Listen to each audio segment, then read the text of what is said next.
Hello dear student, आज की इस वीडियो में हम आपके लिए कक्षा 7 भाषा भारती जो 8 ग्रेड अभ्यास पुस्तिका वर्ष 2023-24 के लिए आपको जारी की गई है। इस वीडियो में हम अध्याय 2 देखने वाले हैं। इससे पहले हमने अध्याय 1 जो मेरी भावना है वह हमने आपको कंप्लीट सॉल्यूशन बता दिया है। ठीक है, अध्याय 1 का हमने कंप्लीट सॉल्यूशन देख लिया है। अगर आपने नहीं देखा है तो आप चैनल की प्लेलिस्ट में जाकर आसानी से देख सकते हैं। तो आज की इस वीडियो में हम अध्याय 2 की बात करने वाले हैं। ये जो सत्र 2023-24 के लिए जारी किया गया है, आपकी कक्षा 8 विषय हिंदी, सॉरी 7वीं की विषय हिंदी जो भाषा भारती है, वह पार्ट 2 हम सॉल्व करेंगे, जो कि है दादी की घड़ी। तो चलिए देखते हैं इसमें से कौन कौन से प्रश्न आपसे पूछे गए हैं। और यदि आपके पास कोई भी आप सॉल्यूशन चाहते हैं किसी भी सब्जेक्ट का, तो आप मुझे उसकी बुक की जो PDF है वो भेज सकते हैं।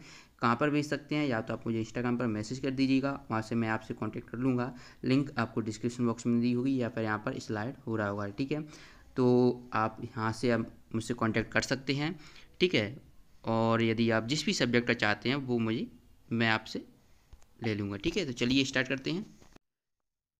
यहाँ पर सबसे पहले हमें बहुविकल्पी प्रश्न दिए गए हैं, जिसमें पहला प्रश्न है कि विवाह ने आते ही जोरदार ऐलान किया। वाक्य में रेखांकित शब्दांश है, तो ये क्या है? तो ये निपात है। यहाँ पर आप इसका सही आंसर करेंगे ऑप्शन ए।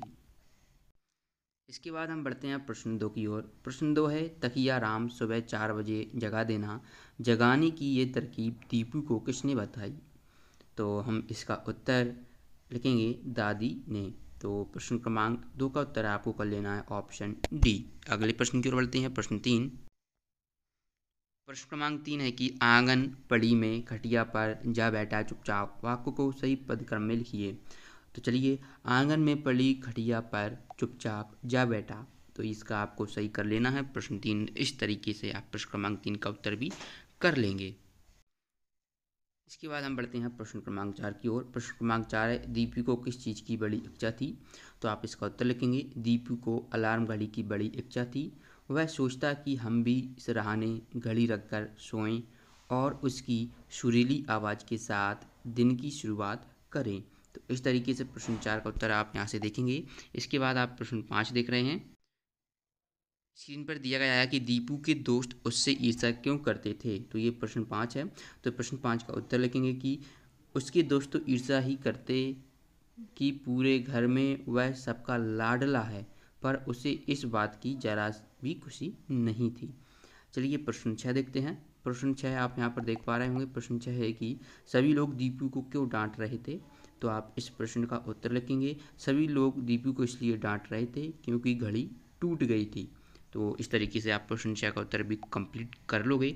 अब हम बढ़ते हैं अगले प्रश्न की ओर, जो कि है हमारा प्रश्न 7। लघुत्तरी प्रश्न अब यहाँ से हमारे स्टार्ट हो चुके हैं।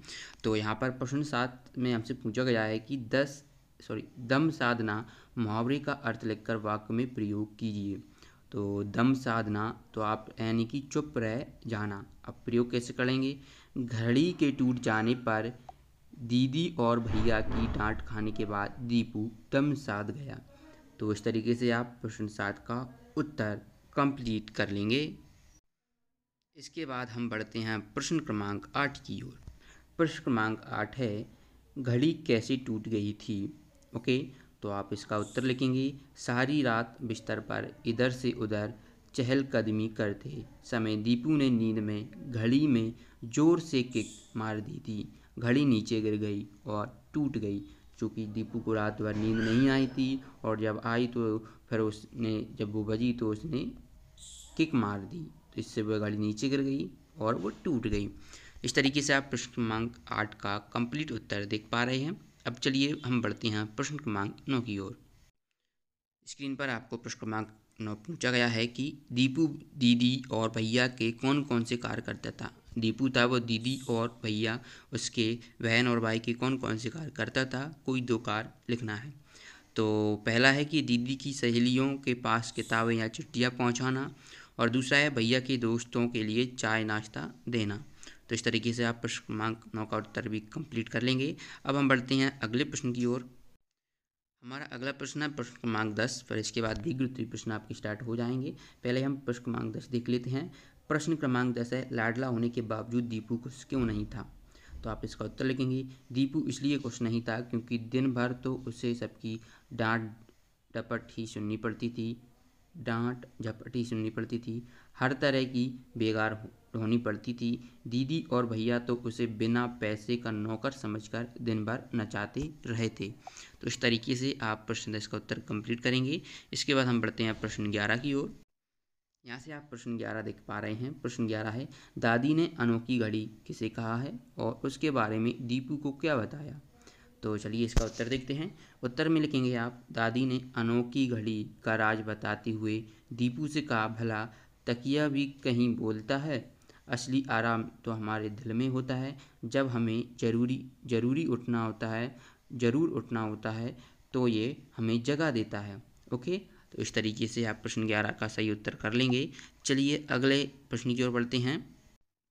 यहाँ पर आपका अगला प्रश्न जो कि दिया गया है, दादी की घड़ी कहानी का सारांश अपने शब्दों में लिखना है। ओके बच्चों, इसका उत्तर आप स्वयं लिखेंगे, नहीं तो आपको क्या करना है, गूगल पर जाना है और ये सर्च कर लेना है दादी की घड़ी कहानी का सारांश। ओके, तो आप जैसे ही आप ये सर्च करेंगे ना, तो आपको देखिए ये सर्च करना है, दादी की घड़ी कहानी का सारांश, लास्ट में एस के टीच लिख देना। ठीक है, तो आपको जो टॉप पर दिखेगी ना, वहाँ पर आपको इसका सारांश देखने को मिल जाएगा। तो इस तरीके से हमने अध्याय 2 कंप्लीट सॉल्यूशन देख लिया है। अगर आप चाहते हैं आपको और सब्जेक्ट का सॉल्यूशन मिल जाए तो आप मुझे उसकी बुक जो PDF है वो मुझे सेंड कर सकती हैं। चलिए मिलते हैं नेक्स्ट वीडियो में, धन्यवाद।